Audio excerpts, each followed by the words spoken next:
그래서 우리가 사주라는 걸 보면은 우리가 사주팔자라고 하죠. 사주팔자를 여러분들이 공부할 때 공부하는 순서를 보면 어떻게 돼요? 한 글자씩 공부를 하죠, 처음에 한 글자씩 공부를 하는데 그게 가장 기초적인 부분인 거예요. 그 다음에 글자와의 관계성을 보죠. 왜 글자와의 관계성을 보여? 우리 모두는 다 상대적이니까 그래요. 예를 들어서 사주를 봤을 때 어떤 사람이 키가 커요. 사주상에서. 그 키가 크다는 거는 물리적으로 키가 크다, 나보다 크다를 얘기하는 것이 아니고 그 집안에서 크다를 얘기해요. 예를 들어서 어떤 사람은 부모님보다 키가 크죠. 어떤 사람들은 부모님보다 작고 어떤 사람들은 부모님만 해요. 그런 게 있죠. 그런 것처럼 물론 못 먹고 잘 먹고의 차이도 있겠지만 사주는 상대적이고 우리가 유전적으로 받아들이는 부분도 있고 우리가 후천적으로 잘 먹어서 노력하는 부분도 있고 그런 거예요. 그래서 어떠한 글자든지 간에 기본적인 성향은 있겠지만 그 주변 글자들에 의해서 규정이 돼요. 천간의 글자가 지지에 의해서 규정이 되죠. 우리가 천간에 있는 것만 갖고 근이 없으면 뭐라 그래요? 그 글자가 있는 것처럼 보여요. 그 에너지를 쓰는 것처럼 보여요. 근데 그게 그냥 뭐뭐 하는 척 하는 것처럼 그럴 뿐이지만 근이 있어야 제대로 그 에너지를 쓸 수 있다라고 얘기를 하잖아요. 마찬가지로 우리가 어떠한 사주를 봐도 그 안에는 다양한 글자가 섞여 있고 그 다양한 글자들이 주변 글자에 의해서 전부 다 상호작용을 하고 있어요. 우리가 일간 중심으로 사주를 보지만 그 일간이라는 것도 혼자서 독단적으로 존재하는 것이 아니고 월이라는 환경부터 해서 부모 자리, 자식 자리, 현재, 뭐 과거 이런 것들 그리고 대운에 의해서 그 힘의 세기가 조절이 되죠. 그래서 예를 들어서 내가 목일간으로 태어났으면 성장하고 싶은데 목이 성장하기 위한 전제 조건은 화잖아요. 근데 화가 또 열로 작용하면 내가 성장을 하는 게 아니고 오히려 불에 탈 거 아니에요. 힘이 빠지듯이. 그런 것도 마찬가지고 목일간으로 태어났는데 성장하고 싶은데 화가 없어. 사주에 금수만 있어요. 그럼 어떻게 되겠어요? 성장을 제대로 할 수가 없겠죠. 그런 것처럼 성장하고 싶다라는 기본적인 성향은 맞지만 목이 있다고 해서 다 성장하는 게 아니라고요. 그러면 그런 사람들은 목일간에 화가 잘 되어 있으면 성장을 하겠죠. 또는 화가 잘 안 되어 있었지만 대운에서 뭐 여름 대운이 오거나 대운에서 화가 오거나 하면은 그때는 또 성장을 할 수 있겠죠. 우리가 가진 모든 사주라는 거는 상대적이에요. 그래서 사주가 같아도 부모가 다르고 살아온 환경이 다르고 지역이 다르고 친구들이 다르기 때문에 우리가 같은 운을 보는 거지 사주가 같다는 건 운이 같다는 거잖아요. 그래서 그 운의 흐름을 보는 거지 사주가 같다고 해서 이 사람이 뭐 코딱지 팔 때 저 사람도 코딱지 파고 이런 게 아니잖아요. 그래서 동시다발적으로 진행되는 것이 아니고 결국은 사주라는 건 뭐냐? 내가 갖고 있는 세계관을 보고요. 내가 취업해야겠다라는 무의식적인 생각이 들고 준비를 하다 보면은 그게 합격하는 때가 있겠죠. 그런 것들이 자기만의 세상이 있다. 쉽게 말하면 이런 것도 있어요. 이 집은 부모님부터 잘 살았어. 근데 나는 그게 아니야. 근데 그렇다고 해서 우리의 그 경제적 형편이 또 똑같은 게 아니잖아요. 나중에 시간이 지나면 역전이 될 수도 있고 그런 것처럼 우리는 모두가 다 상대적인 운 안에 있다라는 걸 꼭 이해를 하셔야 돼요. 그래서 우리가 사주를 볼 때는 우리가 뭘 가장 중요하게 봐요? 첫 번째 조수를 보죠.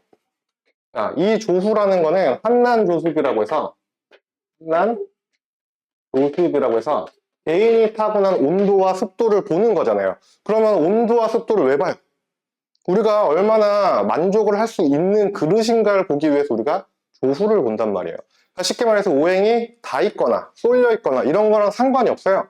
조수가 잘 맞는 사람들은 기본적으로 행복하게 살아요. 자기의 주어진 공량에 만족을 하고. 근데 조수가 안 맞으면 어때요? 내가 욕심이 많아지겠죠. 한번 예를 들어 볼게요. 한은 춥다라는 뜻이잖아요. 그러면은 우리가 사주가 한해요. 그러면 어때요? 따뜻한 데 가고 싶죠. 사주가 난하면 시원한 데 가고 싶죠. 이게 내 욕심이란 말이에요. 그쵸? 그런 것처럼 내가 뭔가 한쪽으로 쏠려 있으면은 사람은 누구나 행복 지수에서 조금 마이너스 되는 부분이 있을 거예요. 그쵸? 그래서 우리가 사주를 볼 때 가장 중요하게 보는 게 조수다. 왜? 행복하려고. 우리가 사주 공부 왜 해요? 불행해지려고 하는 게 아니잖아요. 우리가 언제 뭐 조우가 맞는 운이 오는지 이런 걸 보려고 하는 거고 조우는 내가 노력해서 되는 게 아니에요. 조우는 운이 와야 돼요. 쉽게 말해서 내가 덥다고 막 부채질한다고 해서 뭐 순간적으로 시원할 수 있겠지만 전체적으로 내 뭐 체질이 바뀌는 게 아니잖아요. 그렇죠? 그런 거를 보는 거다라고 하면은 격국은 우리가 주어진 에너지를 보는 거예요. 왜 주어진 에너지냐? 연월 중심이죠. 내 일간이 바라보는 연월 중심의 삶을 사는데 내가 일간이 원하는 게 있어도 연월이 더 중요하게 작용하면 그걸 따라간단 말이에요. 옛날 시대에 우리 부모님이 머슴이면 나는 그냥 머슴인 거예요. 따라갔어야 됐고, 우리가 월이 부모님 자리고 환경 자리고 하잖아요. 우리 불과 몇십 년 전만 해도, 지금도 어느 정도 그런 문화가 있지만 결혼할 때 부모님 허락을 받았잖아요. 그래서 우리가 사회적인 부분에 좀 더 맞춰서 살겠다, 이게 격국이란 말이에요. 근데 요즘에는 억부라는 것이 각광을 받잖아요. 내가 선택하겠다. 이거는 일간이 주도해서 주어진 에너지를 내가 잘 활용해서 살겠다죠. 그렇다고 해서 이것만 중요하냐가 아니고요. 얘도 중요하고 얘도 중요해요. 그러니까 우리는 이걸 다 알아야 돼요. 사람들이 이런 얘기 하죠. 왜 보는 데마다 용신이 달라요부터 그런 얘기들 하잖아요. 각각의 포커스가 다르기 때문에 그래요. 알겠죠? 그래서 조후용신이라는 말도 사람들이 쓰고요. 격국용신이라는 말도 쓰고 억부용신이라는 말도 쓰죠. 근데 누군가는 그냥 어디에만 포커스를 맞춰서 볼 뿐인데 우리는 이번 수업 때 이걸 다 맞춰서 볼 거예요. 자, 그러면은 우리가 여기서 용신이 뭐냐? 용신은 쓴다의 개념이에요. 내가 어떠한 자격이라는 격을 타고났어요. 나는 이런 자격이 있어요. 그런 자격이 쓰이는 게 어디냐라는 거예요. 예를 들어서 내가 인성격에 관을 쓴다고 볼게요. 그러면은 내가 인성격이라는 건 뭐예요? 내가 이미 공부하고 지식으로 알고 경험해보고 한 것들이죠. 그런 것들이 어디서 활용돼요? 관이 용신이라는 거는 관, 직장이라든지 그런 곳에서 활용된다가 되겠죠. 그렇죠? 그런 것처럼 용신이라는 것은 내가 타고난 자격, 주어진 자격을 어디에서 쓸 것이냐 해서 그게 기본적인 격국 용신의 작용이라면요. 여기서 희신의 개념이 있어요. 희신은 뭐냐? 기본적으로 그냥 내가 좋아하는 글자예요. 근데 요즘 사람들은 억부에서 일간 중심에서 내가 좋아하는 글자를 용신으로 얘기하는 사람들도 있어요. 그렇기 때문에 억부 용신을 이제 희신이다 이렇게 생각하는 사람들도 있고, 또는 억부 용신을 갖고 여기에다 때려 넣는 사람들도 있고, 그게 되게 다양하단 말이에요. 왜 그렇게 얘기하는지도 다 알아볼 거고. 자, 희신의 기본 개념을 격국 입장에서 본다면요, 용신에게 힘을 주는 글자예요. 자, 이 기준만 보면은 당연히 우리가 뭘 알 수 있어요? 생하겠구나를 알 수 있겠죠. 근데 우리가 오행의 관계성을 보면 무조건 생한다고 해서 세지는 건 아니죠. 예를 들어서 목이 빛이라는 화를 보면 어떻게 돼요? 목이 성장하고 목이 강해지죠. 그런 것처럼 모든 것이 기본 개념은 용신을 강하게 해주는 게 희신이에요. 알겠죠? 근데 이걸 가지고 무조건 생의 기준으로만 봐서는 안 된다요.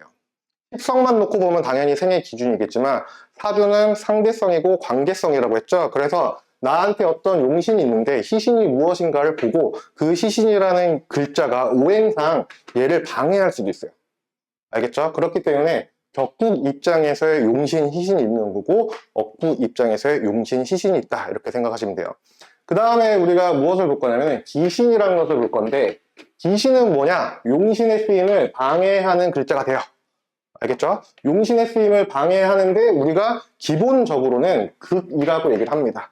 예를 들어서 용신이 토야. 그러면은 기신을 목으로 잡고 그런 단순한 이론으로 접근할 수도 있겠지만 이건 힘을 약하게 한다는 개념을 아셔야 되고, 그게 이걸 못 쓰게 하는 게 기신인 거예요. 쉽게 말해서. 알겠죠? 그러니까 너무 단편적으로 극하면 다 기신이다 이렇게 생각하시면 안 돼요. 실제 상담하다 보면요, 그냥 용신을 극하면 다 기신운이라고도 얘기를 많이 하시기 때문에 제가 말씀을 드리는 거고, 이 기신에게 힘을 주면서 희신의 힘을 빼는 글자가 있어요. 이걸 뭐라고 하냐면 한신이라고 해요. 알겠죠? 그러니까 어떤 사람은 억부 입장에서의 한신과 격부 입장에서의 한신이 다를 수도 있겠죠.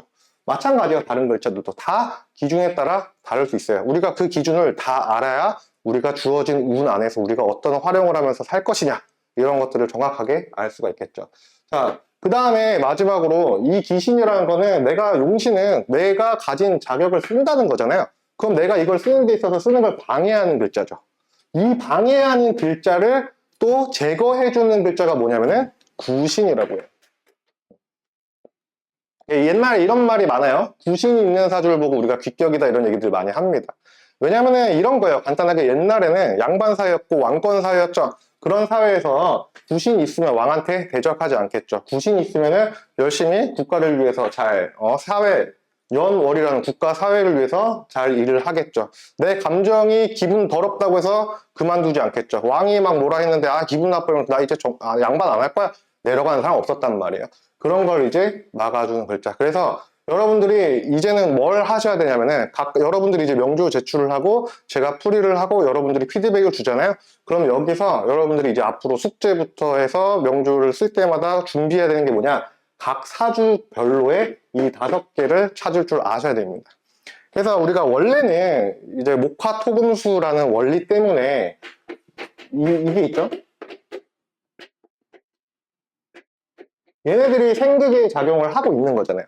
그러니까 예를 들어서 얘가 용신이면 얘가 희신이고 얘를 극하는 얘가 기신이 되고, 그리고 이 희신을 힘들게 하는 얘가 뭐예요?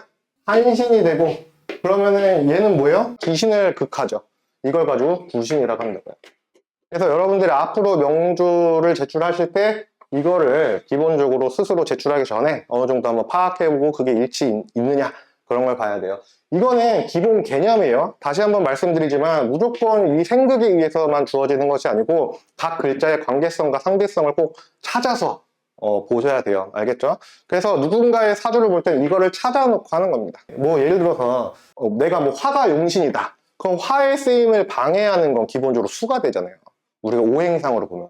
그렇기 때문에 수가 기신이 될 수 있지만 오히려 목이 잘 되어 있는 사주들 같은 경우는 수생목의 목생화가 되기 때문에 기신으로 작용하지 않을 수 있어요. 알겠죠? 그 오행적인 관계를 무시하고 십성만 볼 때 이런 얘기를 하는 거고, 오행의 관계성까지 보면은 기본 개념을 갖고 여러분들이 이런 각 그 5가지의 작용력들을 잘 찾을 줄 알아야 된다라는 거예요. 대운이라는 게 또 있죠. 그럼 대운은 여기까지는 내 원국, 내가 타고난 거예요. 원국. 타고난 기질이고요. 이거는 우리가 안 바뀌어요. 하지만 대운에 의해서 뭐가 바뀌어요? 원국에 대한 힘의 세기가 바뀌죠. 힘이 조절이 되죠. 어떤 거는 강해지고 어떤 건 약해지고, 대운이 그런 변화들을 막 주잖아요. 예를 들어서 목을 쓰는 사람들 같은 경우는요, 대운에서 해자축이 오면 안 좋아요. 왜냐면 나무는 겨울에 힘을 쓸 수 없으니까. 하지만 이 해자축 안에서도요, 천간에 팔을 달고 오면 또 잘 쓴단 말이에요. 근데 목을 쓰지 않는 사람들이면 해자축이 또 괜찮을 수 있겠죠. 화를 쓰는 사람한테도 당연히 안 좋을 수도 있겠지만, 그 대체적으로 수를 필요로 하는 글자들 있잖아요. 그런 사람들한테는 좋은 대응이지만 목을 쓴다, 용신이잖아요. 그죠? 그런 것들을 얘기하는 거예요. 그렇기 때문에 무조건 글자에 대한 관계성이 굉장히 중요하고, 대운까지 꼭 봐야지 뭐예요? 나다. 이거는 내가 타고난 것, 이거 내가 변해가는 것. 상대성 굉장히 중요하고, MBTI 보면은 제가 라이브 할 때 사람들이 저보고 T 같다고 해요. 근데 어떤 사람이 저도 T인데라고 얘기를 해요. 저는 지금까지 살면서 누가 T라고 하면은 저는 그 사람들이 F처럼 보여요.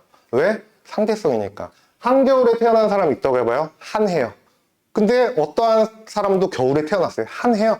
근데 이 사람의 입장에서 저 사람은 난해 보일 수가 있어요. 왜? 내 입장이니까. 우리가 키가 크다 작다라는 말 하지만 누군가 입장에선 큰 키가 누군가한테는 작을 수 있는 거잖아요. 그런 것처럼 우리가 앞으로는 상대성에 좀 더 집중을 할 것이고, 이 관계성, 이것만 찾으면요 사주 보는 건 굉장히 쉬워집니다. 한 글자씩 공부하면 절대 못 찾아요. 관계성을 꼭 잘 아셔야 된다. 자, 그래서 이제 이러한 기준을 갖고 우리가 이제 한번 볼 거예요.